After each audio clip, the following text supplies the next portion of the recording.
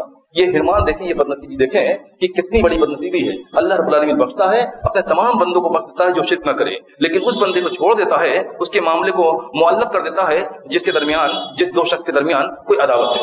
انذروا هذين حتى يستريحا, اللہ فرماتا ہے ان دونوں کو چھوڑے رہو, ان کے معاملے کو معلق رکھو یہاں تک کہ یہ لوگ صلح صفائی نہ کر لیں. اور کبھی کبھی ایسا ہوتا ہے کہ معاملے کی صلح صفائی تو ہوتی ہے, لیکن دل کے اندر نفرتیں, عداوتیں باقی رہتی ہیں. یعنی بظاہر معاملہ ایسا ہوتا ہے کہ انسان سمجھتا ہے دنیا کو دکھانے کے لیے, معاشرے میں صاف ستھرا بچنے کے لیے وہ معاملے کو ظاہر میں صاف کر لیتا ہے, لیکن دلوں کے اندر عداوتیں پنپتی رہتی ہیں اور اسی جوش کے ساتھ باقی رہتی ہیں جس جوش کے ساتھ وہ معاملے کی صفائی سے پہلے رہا کرتی تھیں.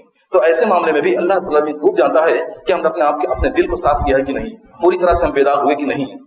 تو انسان اگر ایسا کرنا چاہے, اللہ رب العالمین سے اپنی بخشش چاہے, تو معاملے کو صاف کر لے.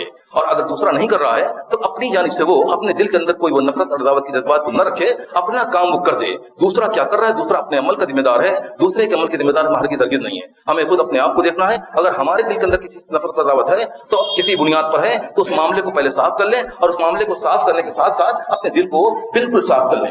یہاں یہ ہوتا معاملہ یہ ہے کہ حدیث جو آتی ہے 15 شعبان سے متعلق, نصف شعبان سے متعلق, ان اللہ تعالی ينزل ليلة نصف شعبان الى السماء الدنيا فيغفر لجميع خلقه الا لمشرك او مشاهد, کہ اللہ رب العالمین نصف شعبان کی رات میں آسمان دنیا پہ نزول فرماتا ہے, اپنی تمام مخلوق کو بخش دیتا ہے سوائے مشرک کے اور سوائے اس شخص کے جو دشمنی اور عداوت رکھنے والا ہے کسی اور سے.